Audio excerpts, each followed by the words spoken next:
You're listening to the Culips English podcast. To download the study guide for this episode, which includes the transcript, detailed vocabulary explanations, real-world examples, and a quiz, visit our website, culips.com. Culips.com.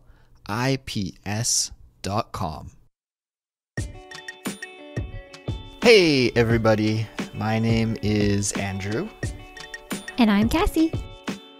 And you're listening to Culips.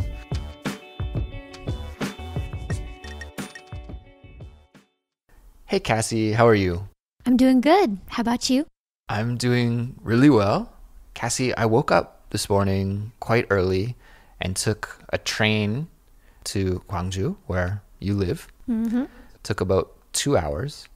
And it kind of blew my mind when I was walking to your place because I realized that between my apartment and your apartment, I only had to do about 10 minutes of walking. I walked about 2 minutes to the subway station in Seoul, got on a subway, transferred off the subway to a bullet train, transferred off the bullet train to another subway, got off the subway, walked for about 8 minutes, and I arrived at your place. That is insane. So from one side of the country to the other side, but I only walked for about 10 minutes. Wild, right? That's the world we live in now, hey? Yeah. Kassy, today we're going to do a Chatterbox episode about K-pop. K-pop? Mm-hmm. So for our listeners that don't know, Chatterbox is the series where we have totally natural English conversations and we let everyone listen in. It's as if you are in the room with us talking about this topic right now. And I do have to apologize that this is a rather Korea-centric topic. And I know that we have listeners from all around the world, and perhaps if you live in the Philippines or Brazil or Spain, maybe you get tired of hearing me talk about Korea. But I think that K-pop is a kind of global phenomena right now. So it's fitting to talk about it because probably in wherever you're listening to this, there will be K-pop fans.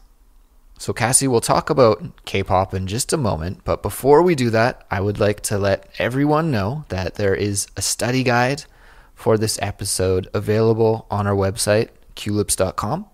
It features a transcript, some detailed vocabulary explanations, and examples of some of the key expressions that you'll hear us use here today. There's also a quiz to test your listening comprehension and some prompts that you can use for writing practice or speaking practice. So if you would like to study along with the study guide, and we highly recommend that you do, just visit our website, culips.com, to download it.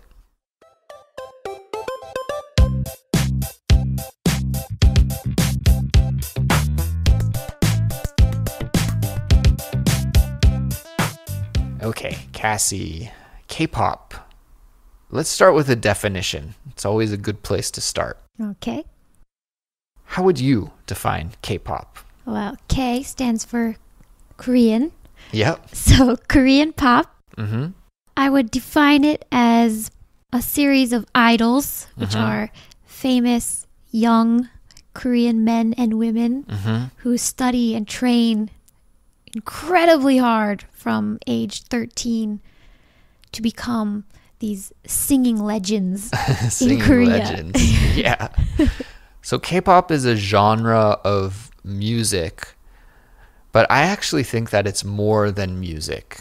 If you think about it just as music, you're not really talking about the whole package. It's more like a form of entertainment. Yeah. All right. There's a big visual aspect to it too. And style. Style and dancing. So it's really a package that includes catchy, up-tempo music and dancing and style. costumes and wardrobe. It's very colorful. Very colorful, yeah. And so it originates here in Korea, where we are, but it's spread across the globe. And I think K-pop is in its prime right now globally. Yeah, that's called the, what is it, Hallyu wave? Yeah, the Hallyu wave. Yeah. I guess Ryu is wave, so the Korean wave. Yes, Korean wave. Yeah. So in many countries around the world, there are groups like BTS and Blackpink that are seeing enormous popularity. There's a big music festival in the States called Coachella. Have you heard of Coachella? Yeah, I have. Yeah, it just happened a couple of weeks ago. And one of the headliners at Coachella was Blackpink. I heard that, yes. Yeah, so that just goes to show that I would say that Coachella is probably the biggest music festival in the States. So at the biggest music festival in the States, you have a Korean K-pop act headlining, and they're singing all in Korean for the most part. They're not singing in English. So this is quite incredible. Yeah, they always say music is like a universal language, right? Right. And K-pop is definitely evidence of that. Right. So, what about you? Do you like K-pop? Are you a fan? Truthfully, I'm not a huge fan of K-pop. But I do love indie music in Korea. Have you heard of Hyogo? Yeah. Hyogo band? Yeah, I actually saw them play a concert here in Gwangju like maybe a year and a half ago. I was there too. Really? Oh my gosh. There was a lot of people there. I didn't see you. But anyway, back to K-pop. Yeah. When I first came to Korea and I was studying Korean, I did listen to the big names back then, like Big Bang, FX. Girls' Generation. Exactly, yeah. But these days, I'm not really up with the current BTS trends and all that. I'm exactly the same way. I don't follow K-pop very closely. I think it's impossible to ignore if you live in Korea, just because you hear it in so many different places. On the street, when you're walking down the street, you'll hear it blasting from different stores and in cafes and restaurants. It's hard to ignore. I wouldn't classify myself as a K-pop fan, but I wouldn't say that I hate it either. I think there's lots of interesting things about K-pop, but yeah, it doesn't really spark a passion or an obsession in me like it does for some fans around the world. Yeah, I'm in the same boat. Actually, have you heard of those fans who buy, dozens or hundreds of CDs so that they can go to a fan signing? I have heard about this. Yeah. Yeah. This is one of the more bizarre aspects of K-pop culture to Westerners, I think, is that a lot of groups will have these fan meetings, right? Where you can go and meet the band and get an autograph and a picture, that sort of thing. But it's not open to just anybody. It's open only to the most extreme fans, the people who buy the most merchandise. The diehard fans. The diehard fans. So I've heard stories of friends of friends of friends who are these diehard fans that will spend thousands of dollars on CDs buying the same record. Yeah, that's right. Hundreds of times just to get to meet some of the people from one of their favorite groups. Yep, and then they have to resell them at pennies on the dollar. I guess it's just a more sophisticated way of really charging a huge fee for the fan meeting, right? Instead of having a ticket that's $2,000, you have to buy $2,000 worth of merchandise to get into the event. It's a crazy culture. Actually, have you also heard of the click culture? Click culture? Yeah. I think I know what you mean, but could you explain it? I don't know if it's click culture, but when people are trying to get tickets to a concert, especially BTS, it's like 1 millisecond decides whether you're going to get a ticket or not. Oh, okay, I see. Yeah. Like, as soon as the tickets go online, it's like click, click, click, click, click, click, click. And I heard that some diehard fans actually test their clicking skills on other venues like baseball games and like no-name concerts. Wow. Yeah. To practice Yeah, so that they can get the ticket. I haven't heard of that. That's interesting. But I have heard of something that's similar, which you may or may not know of, and that is the YouTube videos. If you look at some of the top 10 YouTube videos of all time, a lot of them are K-pop. They'll have hundreds of millions of views. And I think it was Psy's Gangnam Style that was the first video to exceed 1 billion views on The first ever? the first ever Wow. video to exceed 1 billion views on YouTube. And so I was curious about why these videos have so many plays, and I realized it's the diehard fans. There's websites you can go to that will loop YouTube videos. It will just play through, and as soon as it finishes, it will play again.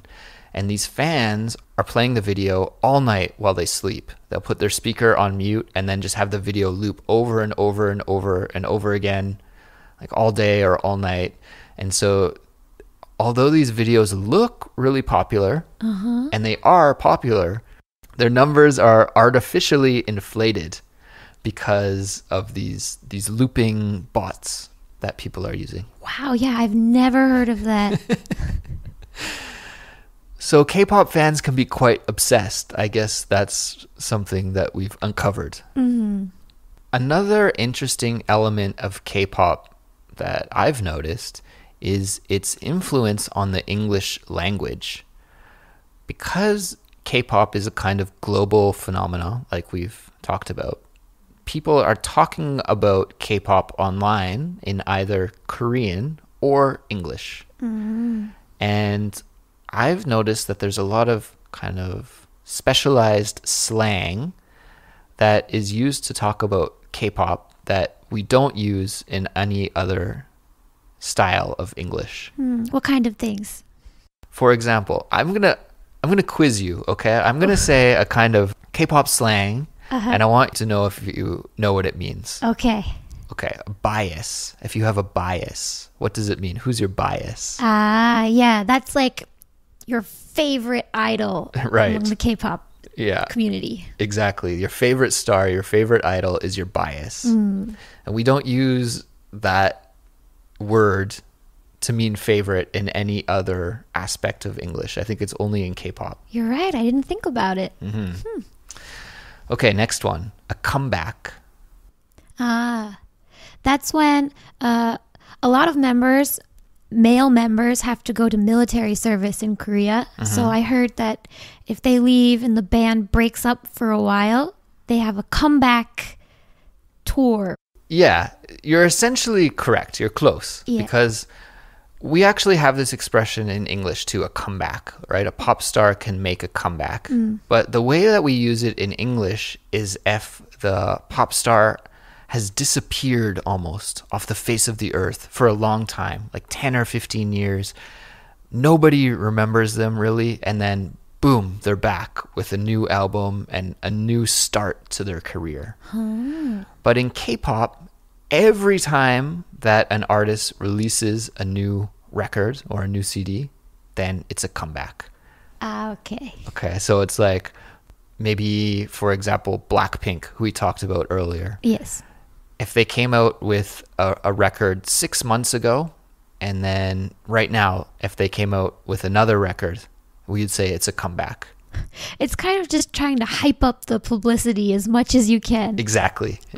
And I think you're right, because when male members of K-pop groups have to go to the army and then they finish their army service, there's always a comeback, right? Yeah. It's always, hey, we're back with a new record. But yeah, so there's a difference in the way that we use these two terms between K-pop English and regular English. Oh yeah, the final one, army. Do you know what army is? I think it is a term used to describe BTS fans, correct? Exactly. Woo-hoo, 3 for 3. So BTS, this group, this boy band, they have a really, really obsessive fan base. And they're so obsessive and so big that they're called ARMY. Yeah, I see them on random YouTube videos, like videos not remotely related to K-pop. And they'll just show up and say, is ARMY here? I'm here. I'm here. I'm here. Yeah, it's really strange to me. So, yeah, I've noticed that there's this new kind of English popping up to describe K-pop. Yeah, it's kind of a little bit of Korean and English mixed together. Konglish, yeah. Interesting.